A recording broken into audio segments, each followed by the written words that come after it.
At the same time, they were kayaking in a very, very difficult time. I mean, this is late April in the Hudson River. The water is freezing. Entering tonight's game, Guilderland's playoff path was crystal clear. Win and they're in. Training will take about an hour, and students and faculty will learn to use items like an Israeli bandage and a tourniquet. Right now, we're joined by Morgan Zegers, who's running for assembly in the 113th district.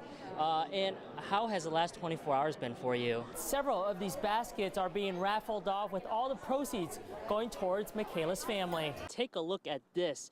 This is where all the snow is being moved to, just outside the city in Glenmont. I spoke to one earlier who was on his way home when he learned about this fire. He tells me his family got out safely, but they lost pretty much everything. We want jail time now, because my son went to jail that night. They pressed charges on my son that night. Sandra Thompson didn't hold back on what she wants to see happen to Luke Deere. He's the Albany police officer accused of assaulting her son Armando Sanchez during an arrest. Thompson and her daughter sounded off at a community meeting with Police Chief Eric Hawkins Monday night. They have to be stern and firm and fire the ones that need to be fired, get those bad apples out so the good ones can come in. This was the first of 3 meetings organized by a block at a time. The discussion offered residents an opportunity to present questions to Hawkins. Most of the meeting focused on last month's First Street melee, leading to Deere's arrest and the suspension of 2 other officers. There's not 1 or 2 people that should be held accountable. It's the entire group that saw that crime and did nothing. We took action here without any trigger from anybody else in the community. We understood that there was something that was wrong. Hawkins pleaded with residents not to indict the entire police department over the actions of a few officers. He says the case is currently being reviewed by the district attorney's office, while the internal investigation is nearly complete. I think it helped for people to release some of the emotion. I think it helped for my officers and me to hear what our community is feeling about this. For him to want to hear from the community, so that, with that being said, he does want some type of change. The series continues with meetings on May 7th and May 20th. Both will be taking place at the Arbor Hill Community Center beginning at 5:30 p.m. In the studio, Jackson Wang, Spectrum News.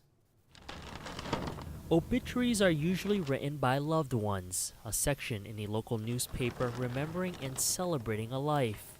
But in Jeffrey Turner's case, it's a little different. He was a man who would not want to be misrepresented. Sarah Hewist is Turner's daughter. He passed away last week at Albany Med.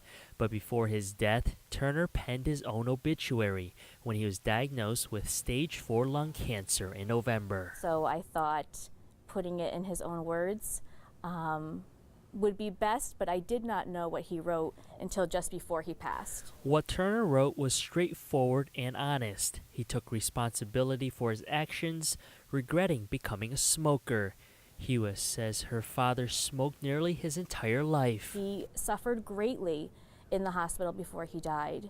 He felt like he was suffocating and drowning, and it was horrendous to watch. Turner was 66. In his obituary, he wrote the moral of this story: don't be an idiot. If you're a smoker, quit now. Your life depends on it, and those that love you depend upon your life. He died full of regrets. He spoke about that a lot at the hospital, the things he's going to miss out on. After his passing, Turner's body was donated to Albany Medical College for research. A memorial service will be held March 9th. His family hopes Turner's message will help others before it's too late. I hope that through him being so hard on himself in his obituary and it grabbing people's attention, that people make better choices. It's just been something I've been doing for all these years, enjoying it, so I'm still here. Stephen Campbell is a co-founder of Video Visions. The video rental store has been part of the Chatham community since 1984. Our original intention always was, and still is my intention, is to have a library of movies. A library of more than 24,000 titles that includes new releases, fan favorites, and the classics in DVDs and VHS tapes. I had 2 people in here last week looking for The Sting.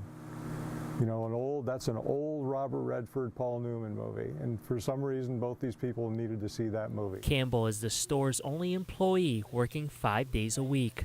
Stores like his are a rare find nowadays, with movie streaming and rental kiosks getting more and more popular. My distributor said she estimates about 100 in the country. And Campbell plans to remain in that small group. What keeps the store open, according to Campbell, are the loyal customers that have become his friends over the years. I really look at it as like a public service that I'm doing to a degree in keeping these movies here. When the store first opened more than 34 years ago, it cost $2 to rent these movies for just one night and $1 for every additional night afterward. Today, those prices remain the same.